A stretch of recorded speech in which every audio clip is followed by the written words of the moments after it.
Maestro Arzuaga, ¿todo bien? Todo bien, aquí colocando piezas. Muy bien. Que digo que veo programas, escucho podcasts y digo, hay que aprender de otros. Entonces, el otro día estuve viendo La Resistencia y de David Broncano, ¿sabes? Sí. Y digo, le voy a hacer al maestro Arzuaga, esto va a interesar a la gente. Las preguntas de Broncano. Dinero en el banco y relaciones sexuales en el último mes. ¿Qué pregunta? ¿A cuál quiere responder? Es que ha pinchado hueso, Roberto. ¿Por qué? Porque si le digo lo que pienso de esas preguntas y del formato este... Pensaba que era lo de las relaciones sexuales. Bueno, eso también. Es que si le digo lo que pienso, me llevan preso. Vale, entonces no va a contestar. Me lo reservo. Vale, ¿empezamos? Venga. Vamos a ello. Hola, hola, amigos, amigas del tablero, bienvenidos, bienvenidas a nuestra partida semanal aquí en las ondas, en el podcast. Bienvenidos a Hackeados, tu programa de ajedrez, ¿eh? Con todos ustedes, el maestro Arzuaga. Hola. Bueno, le aviso a Roberto. ¿Qué pasa? Que vamos a jugar con la audiencia, una línea hoy muy poca conocida, una variante Zen, casi espiritual. ¿Espiritual? Sí. ¿Así, al toque? Da un poco de yuyu. ¿Espiritual? ¿Zen? Bueno, digamos entonces espirituosa, ¿eh? No hay nada que temer, tranquilo, Roberto. Pero si el bando... Ouija o algo. No. Vale. Pero si el bando negro o la audiencia nos lo permite, vamos a jugar una apertura española, ya saben, E4, caballo F3, alfil B5, ¿sí? Para hablar del mejor jugador español de todos los tiempos, don Paco Vallejo. ¡Oh, yeah! Bueno, ¿y qué más? ¿A quién tendremos hoy en nuestra sección en Roque Corto? Bueno, hoy tenemos invitado de lujo, vamos a hablar con Pablo Argüelles, casi dicho, como...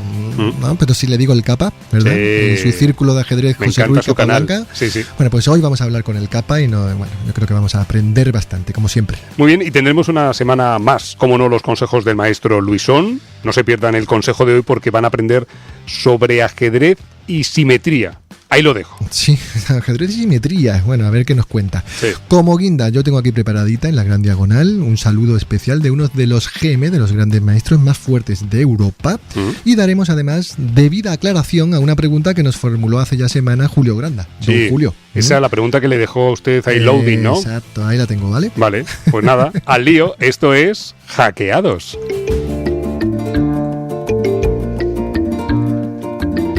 Y esto es cuentos, jaques y leyendas. Bueno, la historia de hoy se podría titular Paco Vallejo ajedrez zen en la élite y creo que nos vamos a ir a unos años en los que usted y yo, en fin, pasábamos los veranos en pantalones cortos, ¿eh? Total, sí, qué años más bonitos, ¿no? Sí. 1982, ni más ni menos. Y no sé si tiene la máquina del tiempo ahí o no, pero si teclea Mediterráneo, ¿sí? Si teclea Mahón. ¿Mahón? Y le pone la fecha 1982, lo tenemos.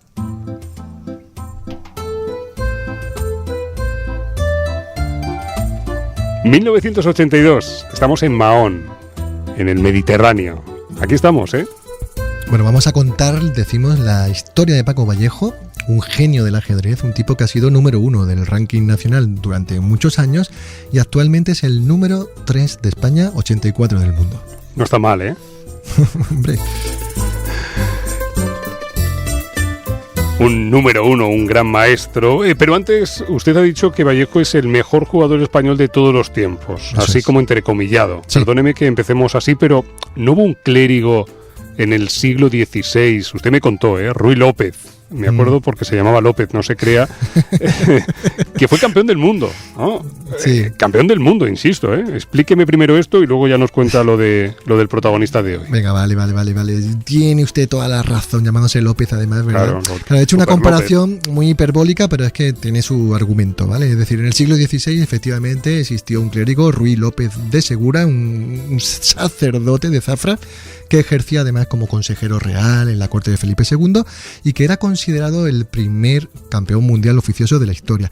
Pero es que no es comparable, es decir, el juego del ajedrez que se jugaba en aquel entonces no había tratados de estrategia, no se sabía lo que eran las estructuras de peones, por ejemplo, ¿no? Entonces las partidas de aquel entonces, Roberto, y sobre todo las que nos han llegado a estos días, de hecho muestran un estilo como muy directo, entre blancas y negras, y continuamente atacando al rey enemigo desde las primeras jugadas. Digamos que de aquellos primeros tiempos del ajedrez nos han llegado partidas muy hermosas, pero supongo que llenas de errores, ¿no? Exacto, así está mejor explicado. Es decir, si revisamos y le metemos un módulo, pues empiezan a saltar, ¿no? Claro. El ajedrez era un poquito peor que hoy día, precisamente por el avance informático. Es más, si hoy Ruy López de Segura, con su digno pero quebradizo conocimiento de antiguaya, jugara 1000 partidas seguidas contra Paco Vallejo, yo le digo que no ganaba ni una sola batalla, ¿eh? Salvo, eso sí, que dejáramos que el sacerdote se pusiera al día con la ayuda de la informática, eso sí.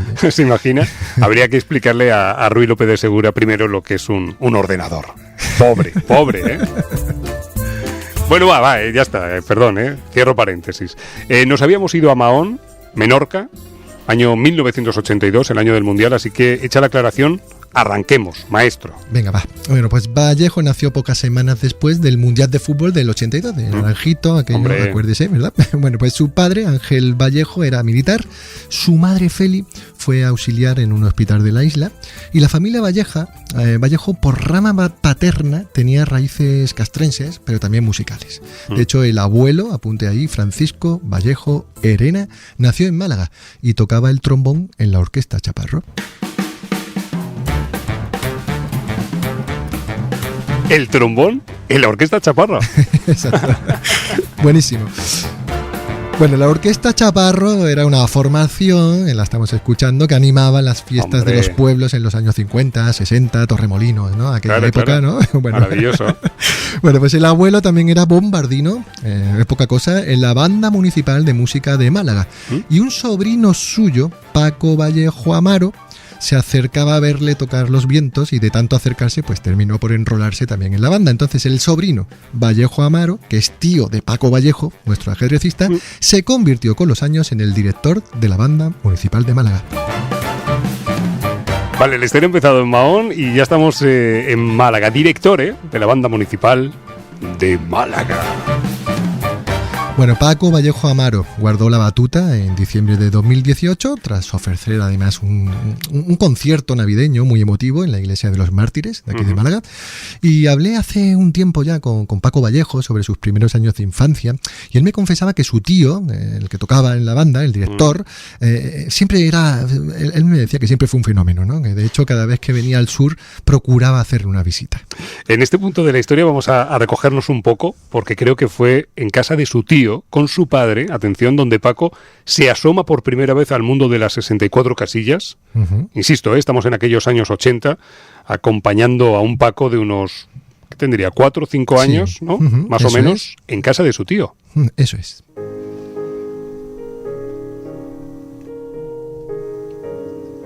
Y suena a Schubert. Qué bonito, ¿eh? Sí. Bueno, ya me he hecho a la situación. Ahí va Paco con sus 4 o 5 añitos a casa de su tío, ¿eh? Esto era una norma, él me confesaba que era una norma que tenían en la familia, ¿no? Venían a Málaga por vacaciones y siempre pasaban a ver a su tío, que vivía aquí en Cerrado de Calderón, ¿no? Bueno, pues una de las primeras imágenes de aquellos viajes es la de su abuelo jugando al ajedrez con su padre. Y él estaba por allí y observaba, ¿no? Pero al parecer, Roberto, en una de esas partidas, el abuelo de Paco fue a mover una pieza, y entonces Paquillo, se lo impidió y dijo: no, abuelo, esa no, que pierdes el caballo, mejor esta otra, ¿no? Esa escena que cuenta, maestro, me recuerda mucho a otras grandes y a otros grandes nombres del juego ciencia, ¿no? Otras grandes historias, como por ejemplo el gran Arturo Pomar, ¿no? Que con solo 5 años enseñaba a su padre y a su abuelo los mejores planes, ¿no? sobre el tablero. Sí, se parece bastante, ¿no? A Arturo Pomar, a Paul Morphy, ¿no? A mí me recuerda a Morphy también, ¿no? Que quizás haya sido el mayor talento natural de la historia del ajedrez, y vivieron los tres algo parecido, ¿no? Morphy también fue algo muy a lo Paco, ¿no? Corrigió a su tío jugando con su padre, ¿no? Es decir, casi similar, ¿no? Y si te fijas, estos relatos de infancia de Pomar, de Morphy, de Paco Vallejo, son tan fascinantes porque solo pueden explicarse desde la genialidad. Es decir, todos ellos fueron tocados por la gracia de la diosa Kaiser. Creo, maestro, que la aventura blanquinegra de Vallejo empezó en la Escuela de Ajedrez de Villacarlos, cerca del puerto de Mahón. Cuéntenos cómo fueron esos primeros pasos de peón. Sí, bueno, su destreza ya era fuera de lo común, era extraordinaria y era tan mágica, tan sorprendente que los éxitos no tardaron en llegar, ¿no? En 1991, es decir, tenemos 9 añitos, ¿no? Paco se proclamó subcampeón del mundo de la categoría sub-10 en Varsovia. Poca cosa, subcampeón del mundo. Bueno, 2 años más tarde, en 1993, repitió medalla de plata, subcampeonato en la categoría sub-12, esta vez en Bratislava. Un niño prodigio. Total. Pero sucedió que por aquellas fechas Paco derrota a un maestro FIDE, Daniel Pizá, y entonces Daniel coordinaba una escuela de ajedrez en el Colegio Marcote de Mondariz, en Vigo. Y esa escuela además funcionaba con un aval institucional de nada menos que Garry Kasparov, ¿no? Bueno, pues Daniel quedó tan impresionado con la fuerza de juego de Paco que rápidamente habló con el director del colegio, Fernando Marcote, un pionero en la introducción del ajedrez como herramienta educativa, y le contó, ¿no? Oye, he conocido a un niño increíblemente talentoso, ¿no? Y al toque, Fernando Marcote descolgó el teléfono y llamó al padre de Paco. Y esa llamada, Roberto, lo precipitó todo en la vida de Vallejo. El siguiente capítulo se podría titular Los gloriosos años del Colegio Marcote. Fernando Marcote llegó a un acuerdo con la familia de Paco, ¿no? Exacto. Así que el chico hizo las maletas y puso rumbo a Mondariz. Claro, allí que fue. Y además Paco me contaba que el secreto aquí estuvo, Roberto, en que al colegio, que era privado, le interesaba tener a alguien que había sido subcampeón del mundo, ¿no? Para darle como prestigio, ¿no? Entonces que el padre lo veía como un acuerdo muy natural, y en cambio la madre sí que sufrió más la separación, ¿no? Aquello de las madres, ¿no? Bueno, sí. Bueno, en el fondo ella entendía que era lo mejor para su hijo, ¿no? Para su futuro, y Paco me reconocía, ¿no? Que uno toma decisiones, pero que a saber después la vida, ¿no? Que lo que sí tenía claro era que él quería jugar al ajedrez, ¿no? Y que Menorca se le quedaba muy pequeña, ¿no? Paco por aquel entonces en Marcote ya tenía 11 años y en su pecho lampiño sentía una corazonada. ¿Y cómo se organizaba en este colegio Marcote para estudiar, por un lado, ¿no? Y por otro lado, para aprender ajedrez? Claro, Paco tenía permiso para saltarse en las clases de gallego, ¿eh? Entonces, bueno, y también las de educación física cuando él quería, y bueno, y ese tiempo lo ganaba para la práctica del ajedrez. Pero es que fíjate que por las tardes jugaba 4 y 5 horas, 4 y 5 días a la semana, ¿no? Entonces, bueno, algunos de sus entrenadores, el propio Daniel Pizá, que fue como el que lo descubrió, ¿no? Un poco, Zenón Franco, Pablo Glavina, el maestro ruso Andrei Harlov, que luego fue ayudante de Garry Kasparov, es decir, estamos hablando del top de los top, sí. ¿No? Bueno, pues pude conversar en su día con Daniel Pizá, y él recordaba aquellos años de internado con cierta nostalgia, ¿no? Y me contaba que en su tiempo libre llevaba a Paco al cine, que le encantó Parque Jurásico, y que también le encantó Misterioso Asesinato en Manhattan, ¿no? De Woody Allen. Eso es.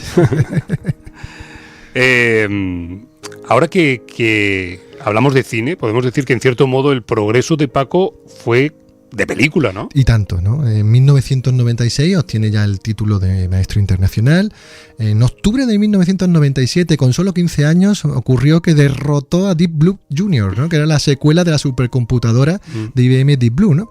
Y claro, que fue la que derrotó a Kasparov, ¿no? Y en cambio Vallejo lo veía como algo que tampoco tenía tanta importancia, ¿no? A mí me confesaba que aquello fue más un circo que otra cosa, que aquello se publicó como una hazaña, pero que no, que aquello, que la maquinita jugó un poco peor aquel día y ya, ¿no? No lo contaba como una hazaña, y derrotó, ya digo, a Deep Blue Jr., ¿no? Y bueno, pues lo importante, eso sí, llegó poco después, nada más salir del colegio Marcote, cuando Paco se proclamó ya por fin en Oropesa del Mar campeón del mundo juvenil. ¡Ole!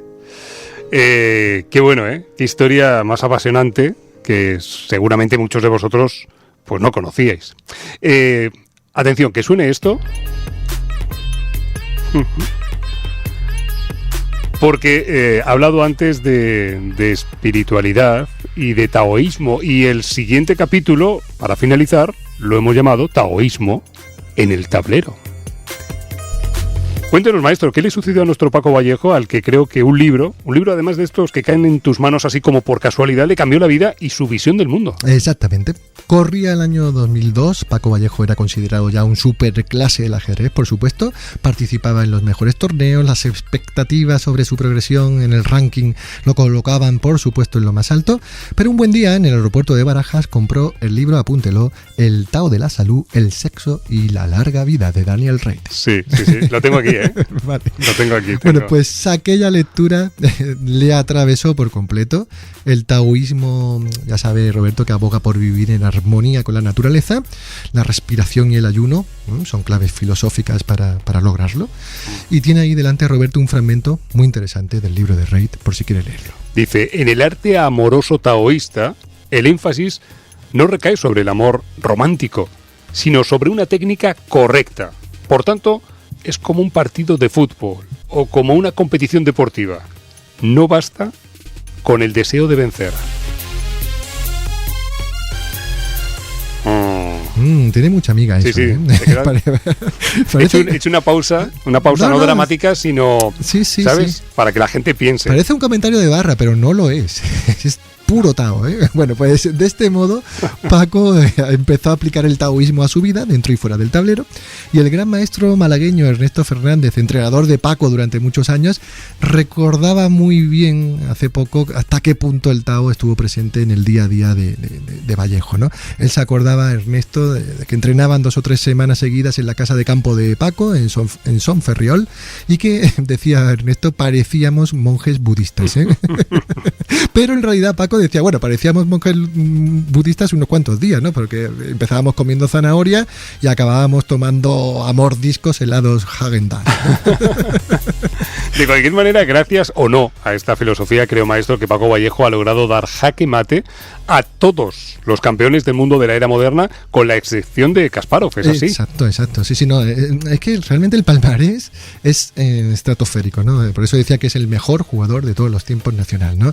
En este punto, antes de cerrar el capítulo de Paco, Roberto, permíteme, porque creo que es justo decir alto y claro que con demasiada frecuencia la presión mediática ha sido injusta con Paco Vallejo, ¿no? Se le ha acusado a veces de ser algo vago, de tener un talento desaprovechado, ¿no?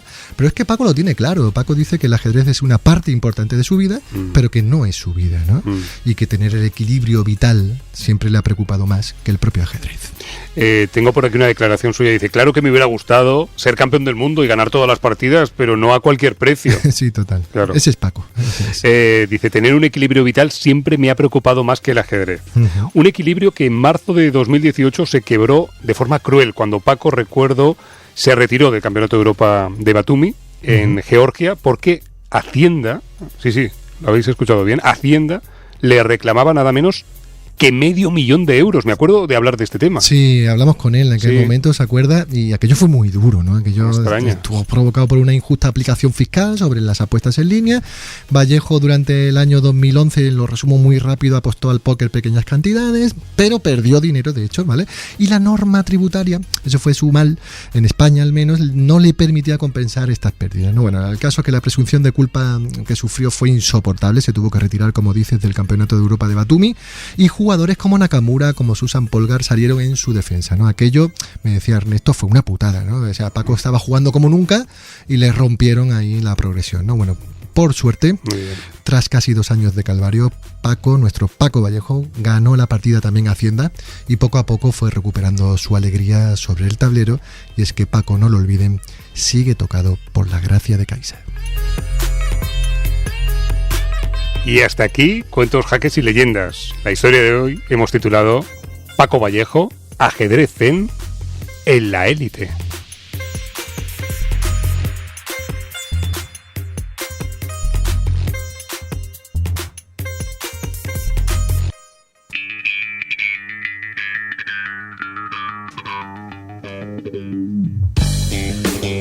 Y ahora, maestro Azuaga, nos toca en Roque Corto, que es el momento de la interview. Del charloteo. ¿Sería tan amable, por favor, de hacernos un perfil de nuestro siguiente invitado? Por supuesto. Bueno, vamos a hablar con Pablo Argüelles. Es licenciado en Derecho y Medicina, ejerce como cardiólogo y además es conocido como el Capa, uno de los youtubers de ajedrez más seguidos en habla hispana, gracias a su canal Círculo de Ajedrez, José Raúl Capablanca. Yo he estado viendo su YouTube y es alucinante. Desde Hackeados, Pablo, ¿qué tal, amigo? ¿Cómo estás? Hola. ¿Qué tal, Roberto Manuel? Un saludo, muy buenas tardes. Gracias por atender esta llamada y por estar aquí en el podcast de Ajedrez de Hackeados. Oye, para completar el perfil y que los oyentes se hagan una cuenta verdadera de tu relación con el ajedrez. Bueno, antes de nada, Pablo, Capa, el Capa, ¿cómo te llamamos? Como queráis, para el ajedrez el Capa. Vale. Oye, digo que para que nos hagamos una idea de tu relación con el ajedrez, ¿cómo empezaste en esto de las 64 casillas? ¿Tenías, no sé, antecedentes familiares que suele ocurrir o no? Bueno, mi padre jugaba al ajedrez con sus amigos, pero simplemente a nivel de cafetería. Y empecé a jugar, pues, de muy pequeñito, quizás a los 3-4 años ya sabía el movimiento de las piezas, pero pasó mucho tiempo, por lo menos para los estándares de hoy en día, hasta que empecé a participar en el ajedrez de competición o ir a un club. Ya tenía casi 12 años, son 11 para 12 años, quiero recordar, la primera vez que fui a un club de ajedrez. Entonces siempre he tenido mucha relación con ese ajedrez más amateur. Luego ya cuando jugué en campeonatos, que jugué muy poquito tiempo, desde los 12 hasta los 16 años jugué solamente en campeonatos. Luego prácticamente mis participaciones en campeonatos de ajedrez han sido esporádicas. Pues he tenido también mucha relación con el ajedrez en las cafeterías. Me gustaba mucho ir a jugar blitz en las cafeterías y luego ya en los años 2000, cuando empezó el ICC, el Internet Chess Club, y luego más recientemente en chess.com. Entonces siempre he sido un jugador muy de café y de hecho pues la sección principal de todo ese canal que hablabais se llama Café con el Capa. Eso, ahí vamos. Nos gusta el café, nos gusta el ajedrez. Luego tomaremos café, ¿eh? El ajedrez cafetero. Muy bien. Bueno, completamos el perfil del Capa. Acabo de teclear aquí un poquito, a ver, lo tecleo para actualizarlo. El rating aquí, vamos a mirar tu rating, Capa. 2294, no sé si es correcto. Luego en rápido, 2307, Blitz 2331, es decir, nivelito, ¿eh? Entonces, de la FIDE, ¿no? Exacto, eso es de FIDE, ¿eh? Entonces, ¿cuál sería, a tu juicio, la clave o las claves en plural que te permiten dar ese salto de calidad para lograr los 2500, a partir de ahí el título de gran maestro? En tu caso, no sé si tiene más que ver con factores externos de trabajo, conciliación familiar, proyectos de vida, etcétera, que con el conocimiento puro teórico de los secretos del ajedrez. ¿Cuáles serían las claves? Pues la verdad, si las supiese, quizás las hubiese conseguido cuando jugaba. Ya digo que yo he jugado solamente aquellos años el ajedrez de competición y el ajedrez clásico, que podríamos llamar, el ajedrez de 2 horas, y bueno, pues tampoco no te sabría decir exactamente cuáles son esas características. Pero bueno, en general, en el ajedrez, para cualquier nivel, tanto para pasar de como comentabas, de 2300 a 2500, o como para pasar de 1800 a 1900, yo creo que hay que mejorar de forma orgánica un poquito en una serie de aspectos siempre, al determinado nivel, pero a esos aspectos habría que mejorarlos. El fundamental, sobre todo, y que tiene más peso en los primeros niveles, aunque luego también se mantiene su importancia, es la táctica, el cálculo, el ser capaz de calcular. Ese es el aspecto número uno y fundamental. El ajedrez, sobre todo, es un juego concreto, es un juego de táctica. Yo estoy luego apuntando, también, estoy apuntando, apunta Roberto, táctica. Apuntamos. Segundo. El segundo diría que la táctica también, y el tercero también la táctica. Es una broma que luego está mucho. Cuando me preguntan por 3 consejos, siempre los 3 dirían táctica y más táctica. Pero dejando un poquito el chascarrillo de lado, es cierto que también es muy importante construir cuanto antes, y yo es una cosa que tardé muchísimo en entender. De hecho, nunca la entendí cuando jugaba al ajedrez. Cuando jugaba, quiero decir, en campeonatos, esos años que yo jugué en campeonatos, nunca lo entendí eso. La importancia de construir cuanto antes un repertorio de apertura. Un repertorio de apertura, sí, y sobre todo, salvo a niveles ya profesionales, mantenerse fiel al mismo y ir trabajando sobre esas mismas aperturas, porque la repetición y el análisis hacen la perfección, y la maestría nace de esa repetitio, y entonces eso sería el segundo pilar. Sí, Además, perdona Pablo, van creando patrones, ¿no? Qué importante es esto de ir teniendo patrones que a lo mejor luego nos van a servir en otro tipo de posiciones, ¿no? Eso lo englobaría en último término, porque iba a decir que luego también es importante el conocimiento de los finales. Uh-huh. Hay que tener un conocimiento de una serie de finales, sobre todo una serie de finales teóricos básicos, uh-huh, propios de cada nivel. Por ejemplo, no puedo pretender tener 2000 de Elo si no sé una serie de finales. Hay algunos finales, se me vienen a la cabeza, por ejemplo, ahora determinados finales de torre teóricos, como puede ser el final de Defensa de Estilo, de Clint Horowitz, o de Lucena. De Lucena, efectivamente, Lucena. Pues eso son indispensables para determinados niveles. Pues hay que saber esos finales. Y luego, en general, pues y eso ya engloba todo, tanto finales como el medio juego, como incluso dentro de las aperturas, efectivamente, el ajedrez como la vida. Tiene Kasparov ese famoso libro de cómo la vida imita el ajedrez, o podríamos decir cómo el ajedrez imita la vida. Está lleno de patrones. Todo se basa en patrones. La medicina son patrones, el derecho son patrones, la naturaleza son patrones. Podemos identificar una serie de patrones que pues se repiten efectivamente una y otra vez. Entonces, al igual que los pacientes pueden parecer muy distintos. Puede parecer muy distinto un chico de 22 años que acaba de tener una gripe o una mujer de 49 años que acaba de tener COVID, pero si ambos vienen por un dolor torácico que les aumenta con la respiración, en el electrocardiograma tienen los dos una elevación en colgadura del ST o un descenso del PR, en la auscultación tienen un roce pericárdico y en el ecocardiograma pues tienen un derrame pericárdico, se cumple un patrón en los dos que es el de la pericarditis. Entonces, pues ahí reconocemos patrones que luego sabemos tratar de una determinada manera. Yo identifico la pericarditis y la trato de una determinada manera siempre, y lo mismo pasa en el ajedrez. De repente, pues identifico un patrón que veo que cuando hay un caballo en 3 caballos, lo mismo me da que sea en B6, que en G6, que en B3, que en G3, pues ya sabemos desde principios del siglo XX que es muy eficaz contener el caballo a distancia con la jugada peón 3 caballo nuestra. El caballo del rival está en B6, por ejemplo, hacemos B3 y luego poder atacarlo, por ejemplo, con A4 y A5 con el peón de torre. Me encanta. Qué bueno. Me encanta. Alexander Aliegin empezó hace mucho. Y ahí estaría un patrón, por ejemplo, en la Ese patrón, digo que me encanta, Roberto, porque deberías, hazme caso, meterle un estudio que ya verás cómo mejoras. Bueno, me pongo a ello. Oye, lo contaba antes el maestro, tu canal de YouTube, Círculo de Ajedrez, José Raúl Capablanca. Atención, porque tienes más de 160.000 suscriptores y suena así. Seguramente cuando empezaste a jugar alguien te dijo, tienes que fijarte siempre qué amenaza a tu rival. Esto es verdad y es muy importante. Sin embargo, desgraciadamente solamente es una cara de la moneda. La otra, como sucede en el principio del yin y el yang, es que toda jugada tiene sus cosas malas y sus cosas buenas. Oye, ¿cuándo decidiste dar el paso y crear el canal? No sé si te esperabas esta acogida tan espectacular o si te veías como lo que eres, ya un creador de contenido con un alcance tan espectacular. Cuéntanos. No, que va, para nada. La verdad que la acogida fue sorprendente desde el primer momento. Y en realidad la comunidad de ajedrez es verdad que es una comunidad, hoy se utilizaría el término muy sana, dentro de toda esa vorágine que es el mundo del ciberespacio, el mundo de Internet.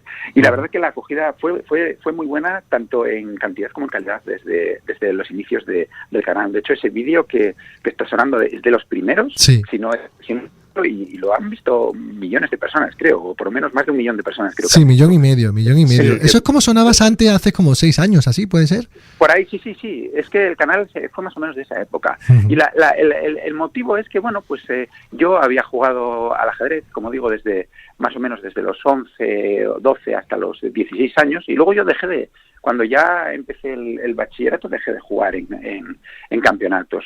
Ya no volví a participar en campeonatos. Igual desde los 16 hasta los 40 años, igual he jugado pues 3 o 4 campeonatos de forma totalmente esporádica, ¿no? Pero en cambio sí que más o menos me he mantenido en contacto con el ajedrez, bien jugando de forma totalmente amateur, amistosa, online, incluso entrenando, porque yo aunque no jugaba sí que de vez en cuando yo tenía interés por seguir entrenando un poquito o mejorando en el conocimiento del ajedrez, al igual que pues alguien da clases de inglés para mejorar su inglés, incluso siendo no es algo que damos raro en los adultos, ¿no? Nadie le extraña, pues igual que los niños van a clase de ajedrez, pero también hay adultos que van a clase de ajedrez incluso con 60, 70 o incluso, de inglés, con 70, 60 o 80 años. Hay gente que tiene interés, inquietudes, y yo tuve la oportunidad, pues gracias a que me empezó a abrirse un poquito esa posibilidad de entrenar a través de la red, pues entrar con grandísimos jugadores.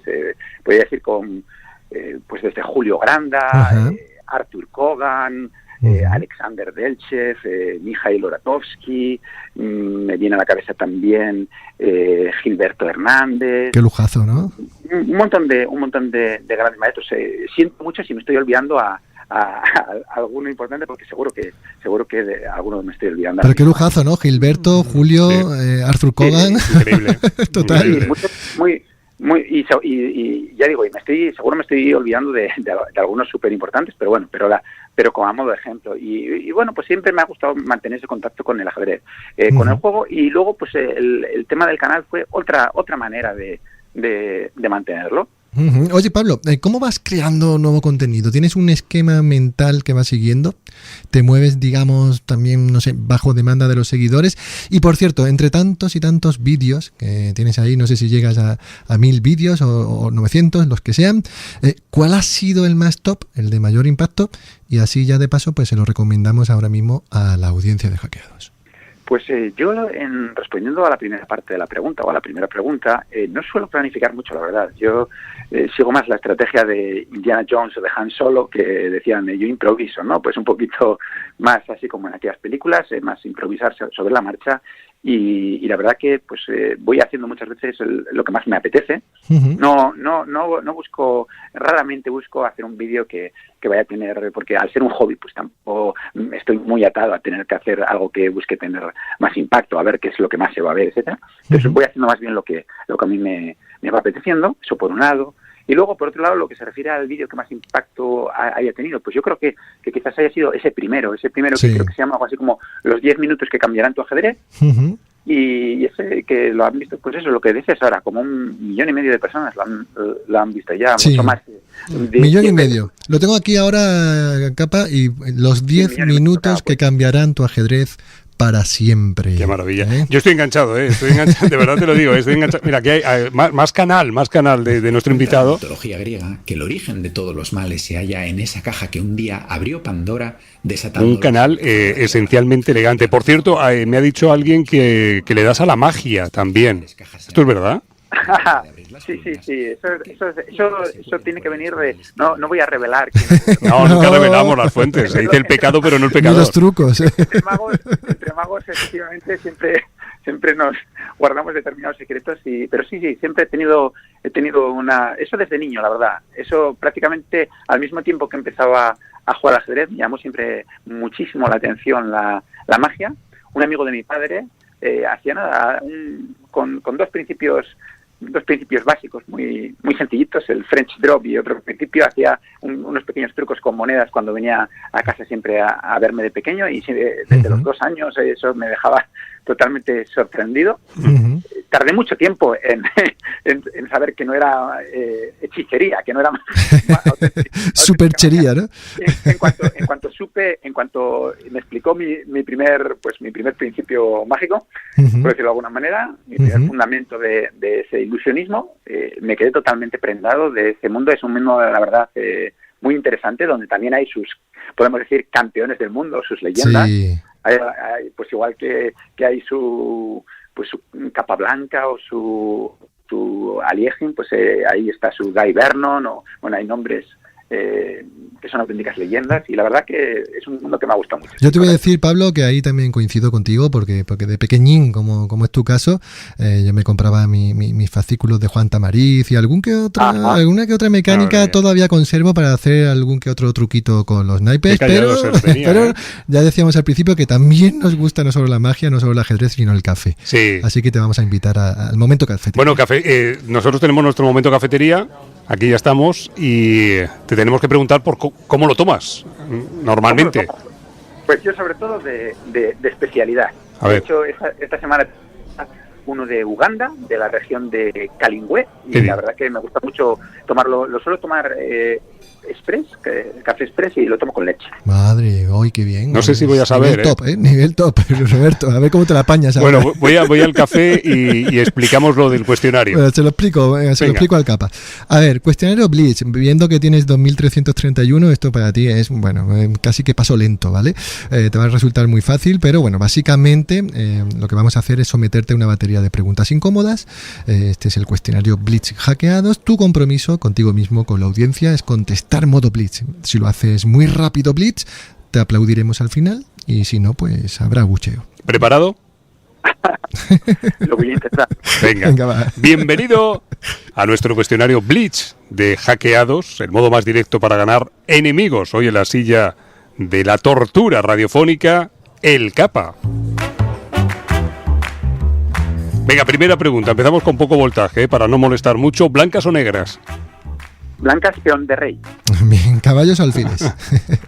Hombre, alfiles, sí, en pareja mejor. Para un jugador de 1700, 1800 de Elo que no mejora, ¿qué 2 o 3 cosas dirías que son las que le mantienen estancados en esos niveles? Ya lo habíamos dicho antes, tener baja capacidad táctica y tener baja capacidad táctica. Muy bien, las cosas si las dices 3 veces funcionan mejor siempre, esto es verdad. ¿Con quién te gustaría, Pablo, jugar una partida, o con quién te hubiera gustado jugarla? Con Capablanca. ¿A quién le regalarías un tablero de ajedrez? Puedes decir un político, un famoso, un amigo, lo que tú quieras. Arturo Pérez Reverte. ¿Ah? Venga, va de podium esta, o de Olimpo. ¿Cuáles han sido las 3 figuras más importantes de la historia de este deporte? Paul Morphy, Uh-huh. José Raúl Capablanca y Bobby Fischer.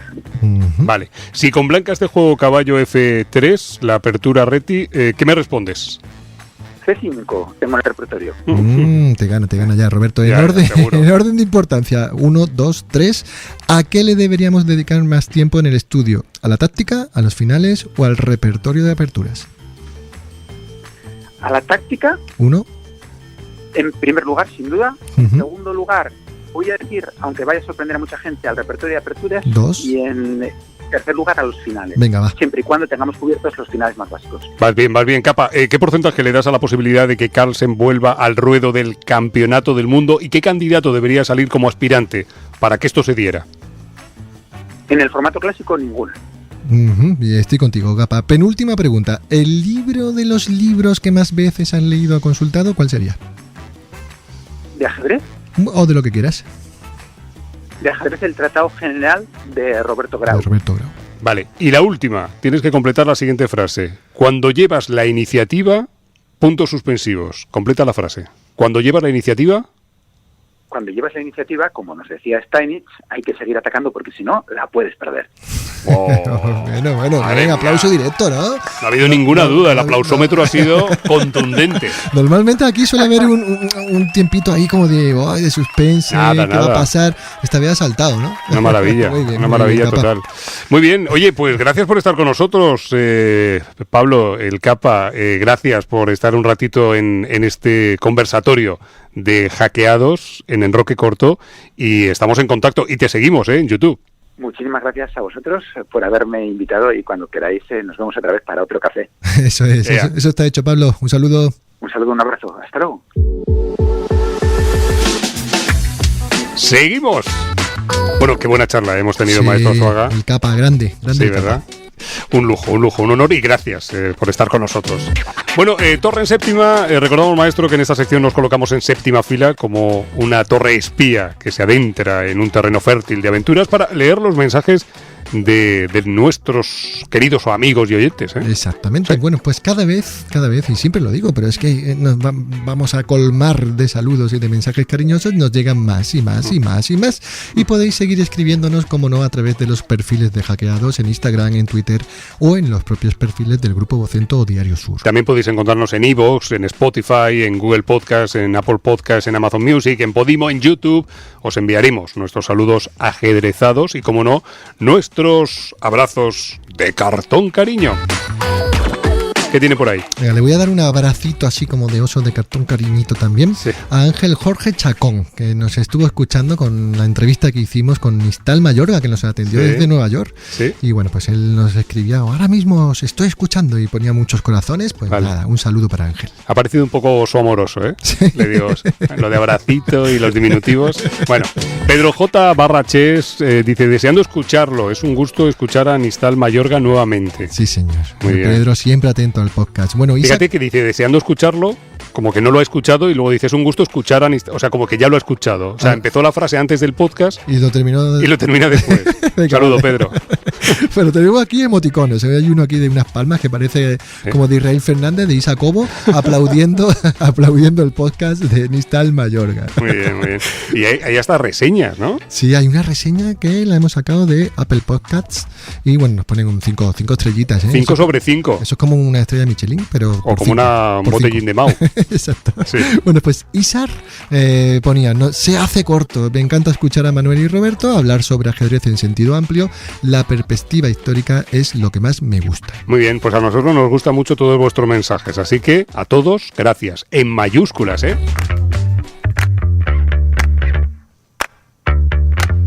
Oh, yeah. Jaque, captura, amenaza o los consejos del maestro Luisón. Nos llegaron muchos esta última semana, elegimos uno, el privilegiado, el afortunado, era Juan 17 River, quien le preguntaba a Luisón, cuando son enroques en el mismo flanco y la estructura de peones es simétrica, de ahí lo de la simetría, ¿cuál es el plan? Contesta el gran Luisón. Muchas gracias, Juan, por tu pregunta. En el escenario que describes está claro que un ataque al rey o a una debilidad concreta parece que no sería el plan adecuado. Entonces, ¿qué podemos hacer en esas posiciones? Pues mira, te remito al libro Manual de Medio Juego de Slotnick, donde habla precisamente de las estructuras simétricas de peones y habla de la importancia que puede tener en esas posiciones el control de una columna abierta, el establecimiento de un puesto avanzado y, por supuesto, cómo no, la disposición activa de las piezas, puesto que si los peones están en una estructura simétrica, los reyes también están prácticamente en el mismo sitio, digamos como un espejito, la diferencia la van a marcar las piezas, quién las tiene más activas, quién puede crear amenazas con sus piezas con mayor facilidad. Un abrazo. Un abrazo, Luisón. Me tiene que hacer un resumen de lo que ha dicho Luisón, Roberto. Luego se lo hago.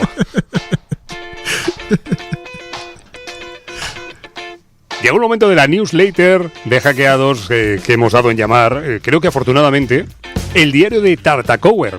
Primera noticia, Sarah Haden, subcampeona de Europa. No, un pedazo de logro, subcampeona de Europa, ¿no? Sarah Haden se está convirtiendo en todo un fenómeno en el ajedrez nacional y femenino, ¿no?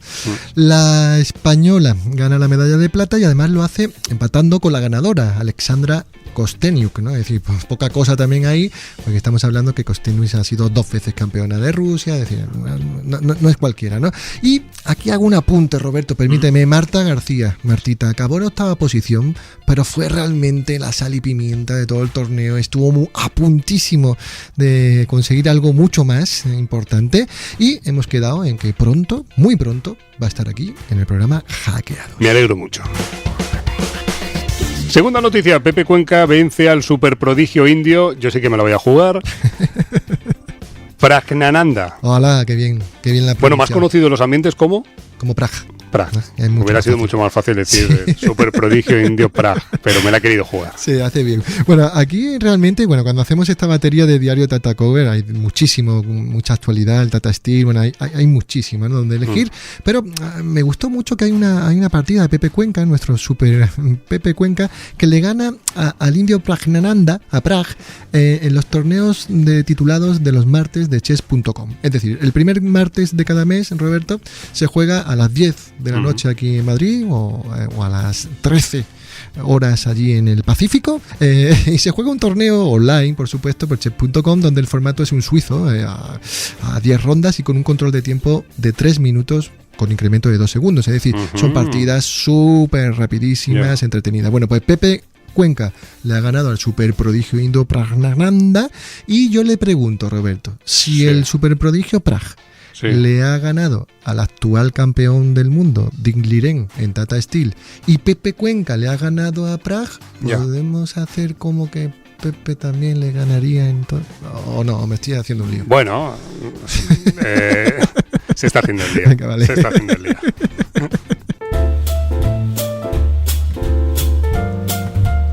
A mí esta sintonía me encanta. Y a mí. Un día tenemos que hacer como un top de sintonías, pero a mí esta es que me veo, ¿sabes? Por favor. Un vermut, ¿sabes? Sí. Un pacharán dendrino. La gran diagonal. Terminando este hackeados de hoy, ¿eh? El momento de un saludo y de una pregunta, pero antes tenemos que solucionar una cosa. A ver. Claro. Lo de Julio Granda. Bueno, la preguntita. Claro. Nos lanzó una pregunta. Sí, señor. ¿Qué pregunta nos lanzó? Bueno, la pregunta fue: ¿cuál fue el primer ajedrecista documentado de América y qué evidencias tenemos? Eso, exacto. Y usted se quedó como los ordenadores, loading.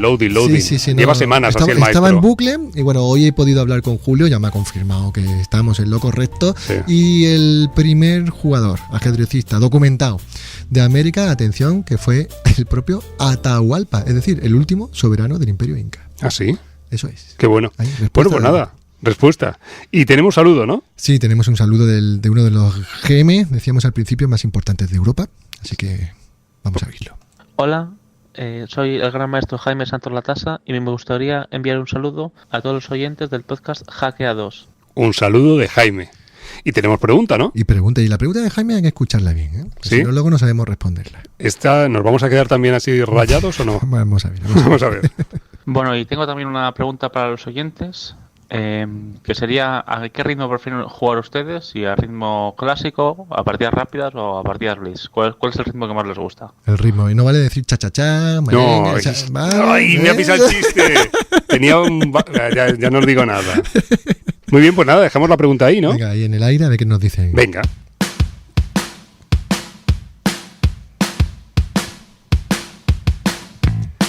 Y hasta aquí este capítulo de Hackeados, que ha sido el 9. O sea que el próximo será un programa sobresaliente porque será el 10. Eso es.